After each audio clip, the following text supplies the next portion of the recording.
धृतराष्ट्र कौन है? अज्ञान, इग्नोरेंस। दुर्योधन ये है मोह। मोह और प्रेम में अंतर है। स्त्री मिल गई, भागे जा रहा है, 400-500 किलोमीटर उसके पीछे चले गए, बस भागे जा रहा है। सुसाइड करने का मन कर रहा है, कोई कह रहा है मैं पागल हो जाऊंगा, कोई कुछ। जितनी चीजें आपके धैर्य को खत्म कर रही हैं वो आपके दुश्मन है। अर्जुन ये शरीर ही क्षेत्र है और जो इसको जानता है इसको पार पा लेता है। ऐसा लगा जैसे किताब मेरा वेट कर रही थी कि अवध ओझा तू मुझे पढ़, कनेक्ट करो, सोचो। गिल्ट की कोई जरूरत ही नहीं। मैं अवध ओझा 50 लाख करोड़ का मालिक, पूरी दुनिया मेरी गुलाम।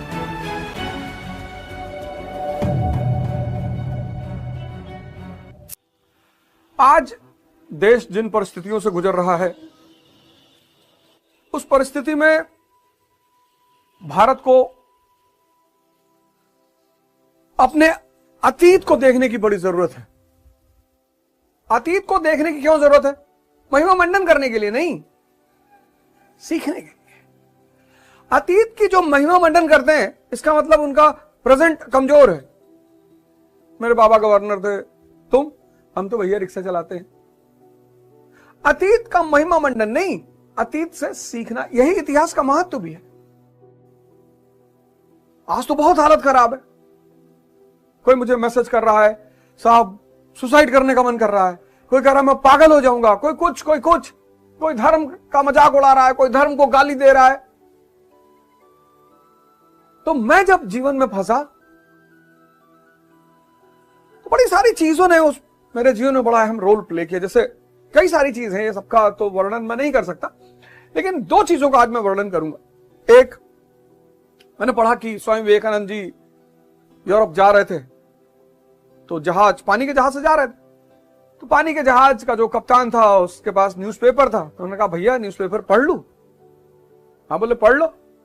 पढ़ा उन्होंने और पढ़ने के बाद डॉक पे रख दिया। डॉक पे रखा तो हवा चली तो न्यूज़पेपर उड़ के समंदर में चला गया। कप्तान तो बहुत गुस्सा हुआ कि यार तुमको न्यूज़पेपर पढ़ने के लिए दिए थे और उड़ा दिए तुम। तो स्वामी जी ने कहा कि महाराज गुस्सा काहे हो रहे हैं, एक पेन और पेपर दे दीजिए, मैं पूरा न्यूज़पेपर हूबहू उतार दूंगा। बड़ा इंपैक्ट पड़ा इस कहानी का मेरे ऊपर, ऐसा होता है। और कुछ व्यक्तित्व हैं जिनको देखकर आपको लगता है कि ना ये गलत नहीं हो सकते। ऐसी बड़ी सारी घटनाएं, मैंने कहा मैं सबकी चर्चा तो नहीं कर सकता। उसके बाद एक घटना है जिसने मेरे जीवन को एक बहुत महत्वपूर्ण मोड़ दिया। मैं मुंबई गया, मेरे एक रिलेटिव है मुंबई में, उनके यहां गया कल्याण में। तो वो स्वामी अड़गड़ानंद जी के शिष्य थे, है भी। तो मैं जब वहां से उनके यहां से चलने लगा तो उन्होंने मुझे ये किताब दी, कहा भैया ये ले जाइए और इसको पढ़िए, और अद्भुत किताब। तो ले आया, 2008-9 के आसपास की बात है। मैं ले आया, रखी रही। फिर एक दिन ऐसा ही मैं कुछ ढूंढ रहा था, ये किताब मेरे हाथ लगी। और जब ये किताब मेरे हाथ लगी और मैंने इसको पढ़ना शुरू किया तो बड़े सारे डाउट, बड़ी सारी शंकाएं, मतलब ऐसा लगा जैसे किताब मेरा वेट कर रही थी कि अवध ओझा तू मुझे पढ़ और मैं तेरे शंकाओं का समाधान करूंगी। पहला श्लोक, यहीं से मैं शुरुआत करता हूं, यहीं से गुरु महाराज के चरणों में वंदन करता हूं, उनसे आशीर्वाद लेता हूं कि गुरु महाराज मुझे आशीर्वाद दें कि मैं इनके चित्र बना सकूं। मैं एक बार फिर से कह रहा हूं, मैं इस पे प्रवचन नहीं कर सकता, इतना अधिकार मेरे पास नहीं है और ना इतनी क्षमता अभी मेरे पास है। सिर्फ डायग्राम बनाना, रेखा चित्र बनाना हर श्लोक का, कि आप उस डायग्राम को देखो और कनेक्ट करो और मनन करो, और जहां डाउट हो, जहां संदेह हो, वहां गुरु महाराज या गुरु महाराज के अलावा जो हमारे और संत हैं वहां पे उनसे आप संपर्क करके फिर उनसे पूछिए कि इसका मतलब क्या है।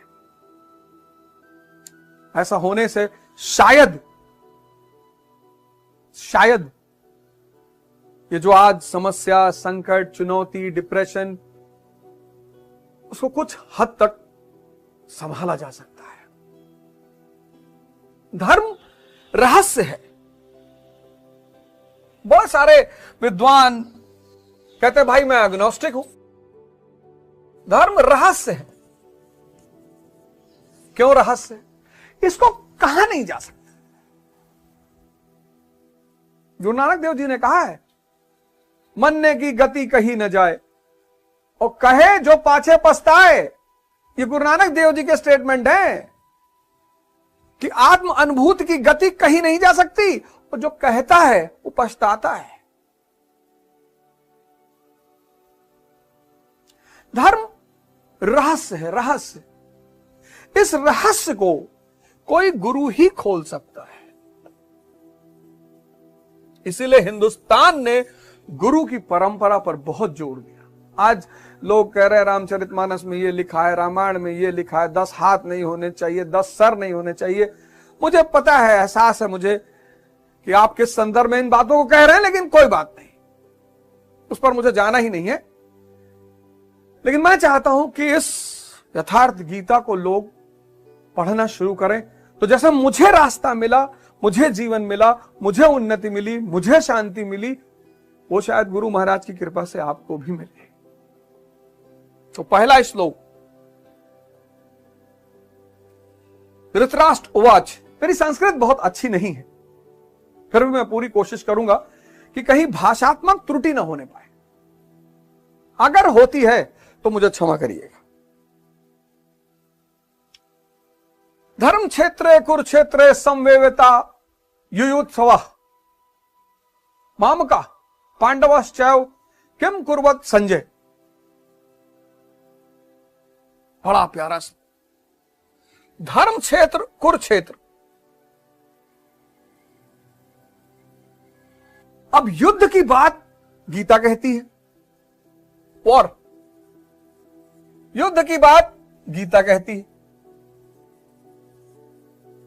युद्ध की बात कुरान भी कहता है, युद्ध की बात बाइबल भी कहती है।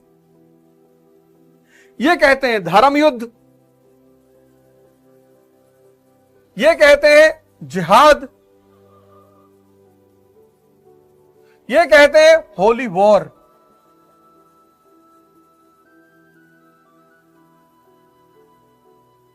कौन सा युद्ध? पुरातत्ववादियों ने, आर्कियोलॉजिस्टों ने पुराने कुरुक्षेत्र की खोज कर रहे हैं, लेकिन गुरु महाराज ने इसमें लिखा है कि पुराने कुरुक्षेत्र को खोजने की कोई जरूरत नहीं, क्योंकि भगवान कृष्ण गीता में स्वयं कहते हैं, स्वयं।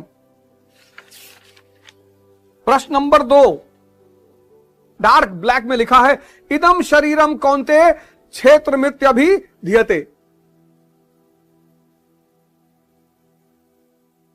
अर्जुन, यह शरीर ही क्षेत्र है।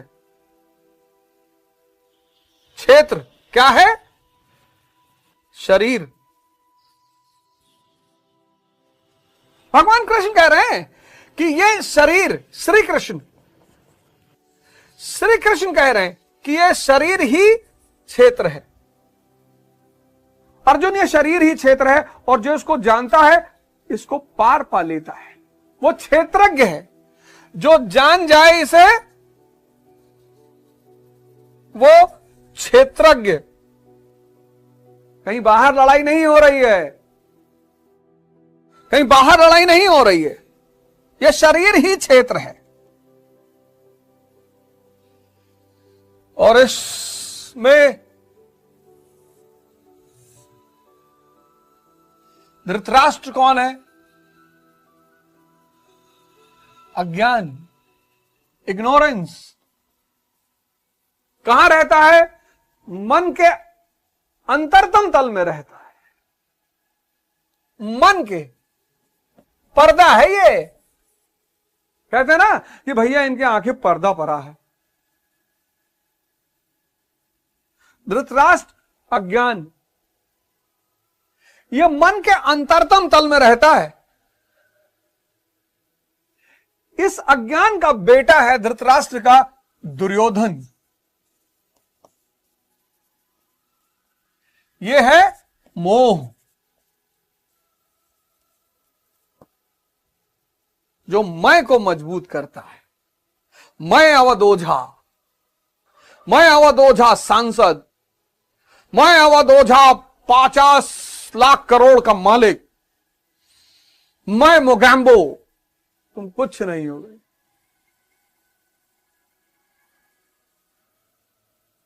मोह और प्रेम में अंतर है। आपके साथ एक कुत्ता रह गया 2 महीना, एक दिन गायब हो गया, आपको चिंता सताएगी। संबंध कोई नहीं है, बस 2 महीना साथ रह गया। मोह, इसी को सारे विद्वानों ने बंधन कहा। प्रेम को किसी ने बंधन नहीं कहा। कबीर ने कहा प्रेम गली अति साकरी जामे दो न समाए। प्रेम में तो दूसरा हो ही नहीं सकता, मोह में दूसरा होगा। मेरा घर, मेरी पत्नी, मेरी संपत्ति, मेरा बवाल, मैं, ये मोह से, मोह जो है मैं को मजबूत करता है। दुर्योधन, और ये बेटा किसका है? अज्ञानता का।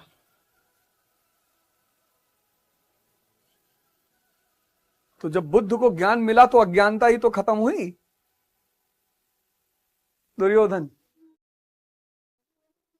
संजय बड़ा इंपॉर्टेंट कैरेक्टर, धैर्य आज किसी के पास है ही नहीं। इस्लाम, बाइबल, कुरान आदि ग्रंथ सब धैर्य बड़ी महत्व देते हैं। धैर्य, पेशेंस। मैं लोगों से कहता हूं कि 40 घंटा बैठ के मूवी देखी जा सकती है, 40 घंटा बैठ के नाच देखा जा सकता है, 40 घंटा बैठ के परपंच किया जा सकता है, 40 घंटा बैठ के ताश खेला जा सकता है, और न जाने क्या क्या।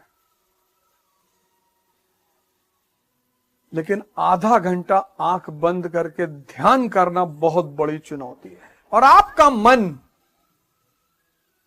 पावर सेंटर, सारा काम उसी से होता है। आज मैं युवाओं को देखता हूं, इतने इंपेशेंट है। सर मुझे आईएएस बनना है एक ही अटेम्प्ट में। तू आधे अटेम्प्ट में बन जा। अरे भैया, हर चीज का समय है, time and distance. First attempt में तो बना जा सकता है, एक साल में भी बना जा सकता है, अगर आपका बेस बहुत अच्छा है तो। संयम। तो मन जो है उसकी आंखें क्या है? धैर्य। क्या बात गुरु महाराज ने लिखी है, ये मन की आंखें हैं, धैर्य। मन जब भी देखेगा धैर्य से देखेगा, धैर्य उसकी आंखें हैं। क्या बात है। मैंने कहा ना कि ये किताब अगर पढ़ो, आप इस किताब को तोड़ो, इसको कनेक्ट करो, सोचो। मन जब भी देखेगा, जब कोई बहुत इंपेशेंट हो जाता, पैनिक हो जाता है, एंजाइटी अटैक आजकल के लोगों पे आ रहा है। अरे भैया,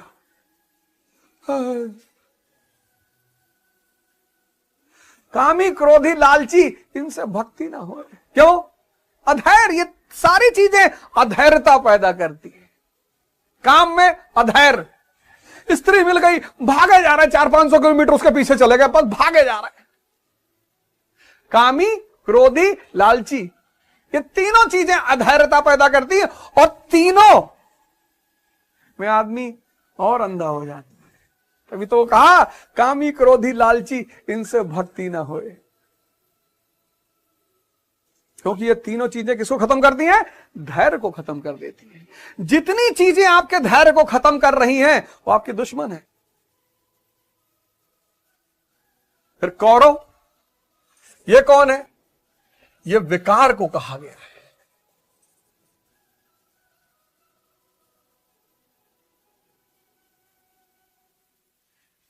विकार।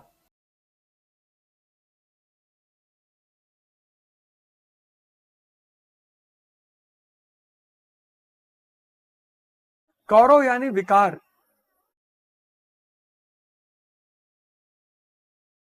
पंद्रह घंटा सो रहे हैं। कौरव कुरु शक्तियां आपका ऊपर हावी हैं।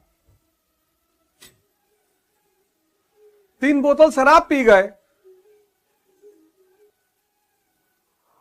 विकार।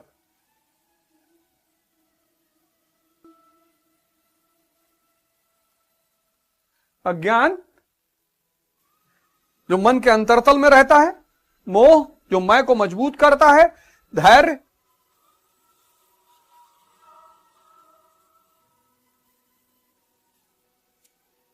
मन की आंखें हैं, इसीलिए तो बैठना जरूरी है। इसी दोहे के अंत में गुरु महाराज ने लिखा है कि दृष्टि विकसित होती जाएगी जब धैर्य बढ़ता जाएगा। देखिए, मैं नहीं बोल रहा हूं, गुरु महाराज बोल रहे हैं।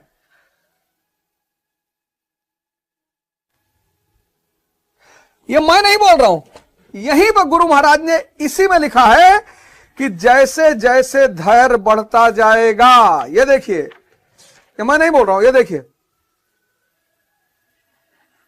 इस प्रकार अज्ञान से आच्छादित प्रत्येक मन संयम के द्वारा जानता है कि क्षेत्रक युद्ध के युद्ध में क्या हुआ। संयम के द्वारा, धैर्य के द्वारा। अब जैसा जिसके संयम का उत्थान है, वैसे वैसे उसकी दृष्टि आती जाएगी। पेज नंबर 2 लास्ट लाइन है। जैसे जैसे धैर्य बढ़ेगा, जैसे जैसे धैर्य बढ़ेगा, क्योंकि धैर्य क्या है? आंखें किसका? मन का। वैसे वैसे गुरु महाराज कहते हैं कि दृष्टि भी बढ़ेगी।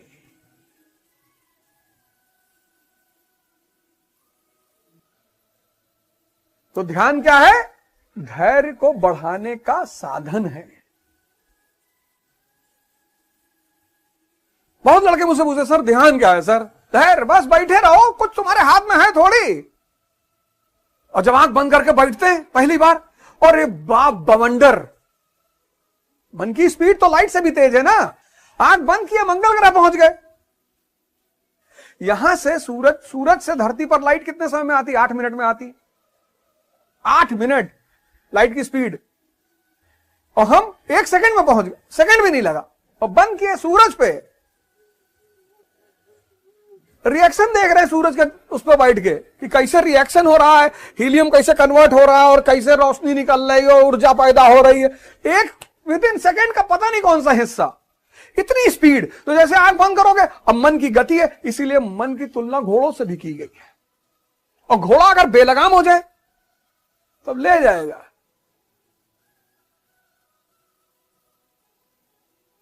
ले जाएगा और मार डालेगा। तो गुरु महाराज कहते हैं कि धैर्य को बढ़ाने का ध्यान क्या है? धैर्य को बढ़ाने का माध्यम। और जैसे जैसे धैर्य बढ़ेगा, वैसे वैसे दृष्टि बढ़ेगी।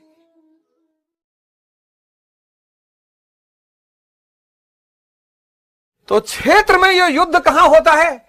अब यह वॉर होता कहां है? हृदय देश में होता है, हृदय क्षेत्र में होता है। यहां 2 शक्तियां रहती हैं हृदय क्षेत्र।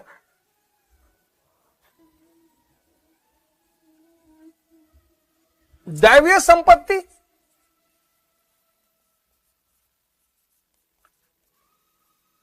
जिसकी आगे गुरु महाराज ने चर्चा की है, और आसुरी संपत्ति।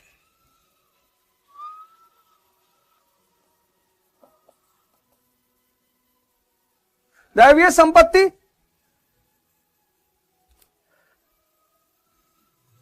धर्म क्षेत्र,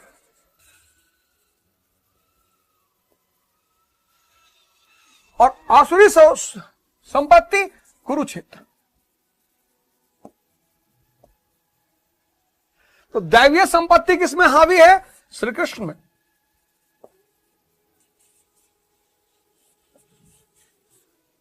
और आसुरी संपत्ति किसमें हावी है? दुर्योधन में। अब श्री दुर्योधन नहीं लिख सकते, और ना आप बुरा मानेंगे। आप में से कोई मुझसे नहीं कहेगा ट्रोल करके कि श्री दुर्योधन नहीं किया, हिंदुओं की भावना को ठेस पहुंचा दी। श्री दुर्योधन लिखना चाहिए ह्यूमनिज्म का समय चल रहा है, मानवतावाद का समय चल रहा है, बुरा है तो क्या हुआ, मानव तो है। भैया ये सब प्रतीक है बाबूजी। ये धर्म ग्रंथों को आप खुद उठा के पढ़िए। श्री कृष्ण, यहां अगर श्री नहीं लगाया तो चेतना का अपमान हो जाएगा, भगवान का। इनके पास अपमान छोड़ के है ही क्या।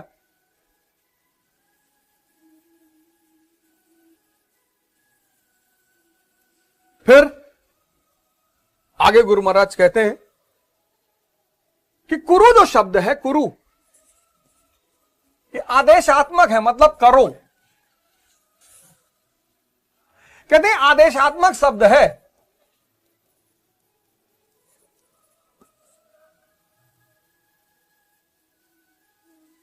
और हर व्यक्ति प्रकृति और उसके गुणों के अधीन है। कौन से गुण? सत्व, रज और तम।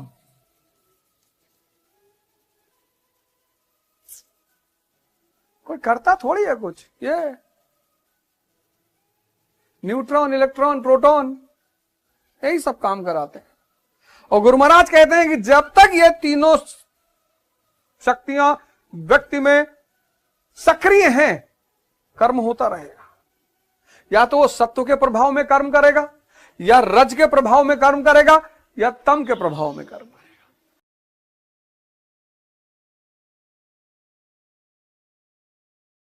तो तीन ये, और फिर मन, बुद्धि, अहंकार।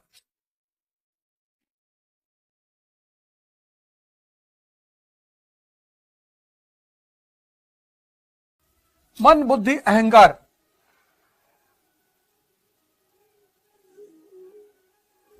मन सबके पास है, बुद्धि भी सबके पास है।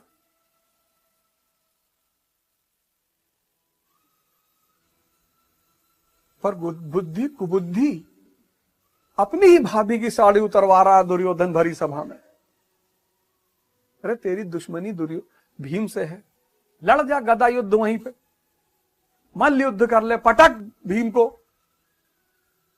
स्त्री को नगन करोगे, किसी की भी हो।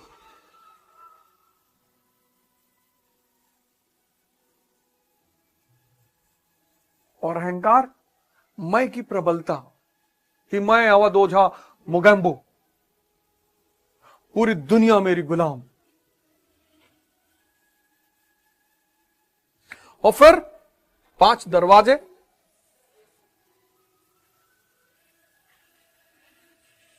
क्षेत्र विस्तार, रूप, रस, गंध,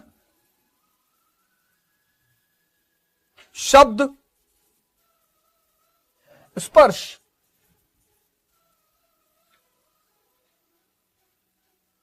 क्षेत्र विस्तार, शरीर ही क्षेत्र है और ये सब उसका विस्तार है, क्षेत्र विस्तार।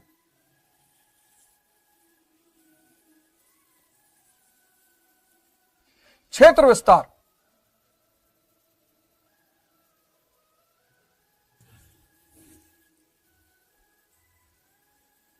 पांडव कौन है?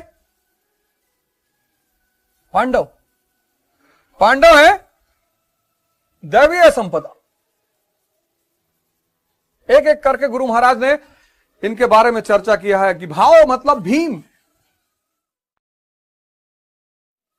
पांडव है दैवी संपदा, ये सजाती हैं।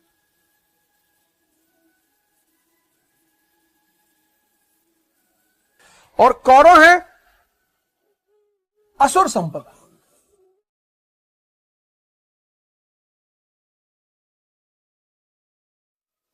ये विजातीय हैं।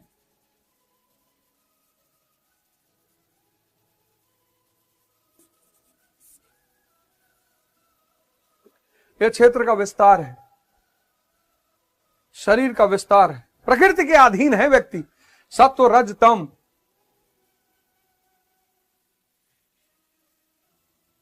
ये तीनों कर्म कराते हैं। फिर मन बुद्धि अहंकार,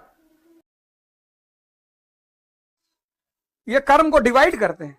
और फिर रूप रस गंध शब्द स्पर्श,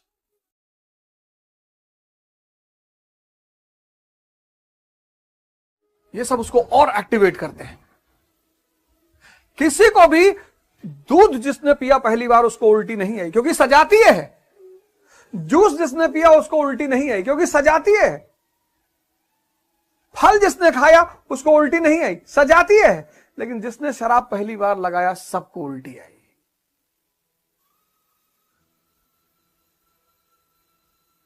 तुमको जागना है। वैसे बेहोश हो, पैदा हुए ही बेहोश, उसी में बाहर से बेहोशी की दवा ले रहे हो। जिसने भी पहली बार तंबाकू खाया,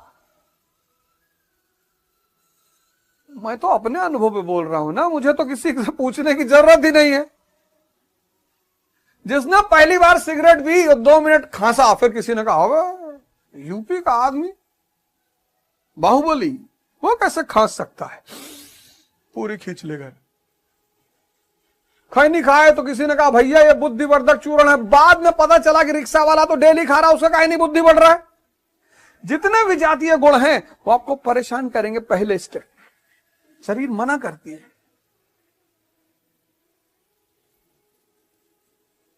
तो संजय जो है, धृतराष्ट्र, मन किससे कह रहा है? संयम से कह रहा है, धैर्य से कह रहा है। क्या कह रहा है? धर्म क्षेत्रे कुरुक्षेत्रे समावेता युत्सव माम का पांडवश्च किम कुर्वत संजय। तो मन संयम से कह रहा है। क्या कह रहा है? मन किससे कह रहा है? संयम से। दोबारा आप जब पढ़िए तो उसको ऐसे पढ़िए, धृतराष्ट्र और संजय को पीछे करिए।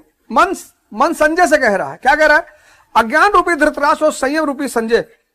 तो मन यानी धृतराष्ट्र संजय से, संयम से क्या कह रहा है कि धर्म क्षेत्र कुरुक्षेत्र में एकत्र युद्ध की इच्छा वाले मेरे और पांडु के पुत्रों ने क्या किया?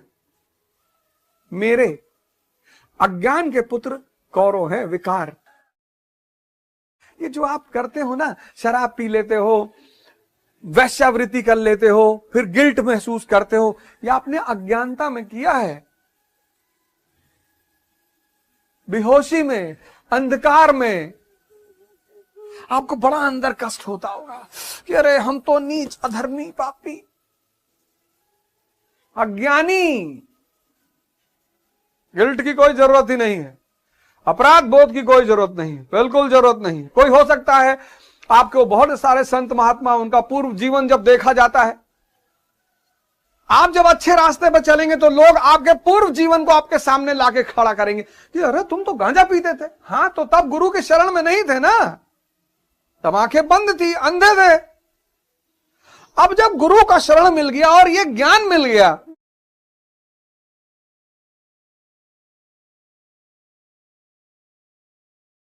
गुरु का संबंध प्रकाश से माना जाता है। क्योंकि अज्ञानता क्या पैदा करेगा? अंधेरा। उस अंधेरे को कौन दूर करेगा? गुरु भगवान। और यहीं पर पहला श्लोक खत्म होता है। आशा करता हूं ये रेखा चित्र आपको बहुत आसानी देंगे चीजों को समझने में। अगर मुझसे कोई त्रुटि हुई हो या गलती हुई हो तो मुझे क्षमा करें।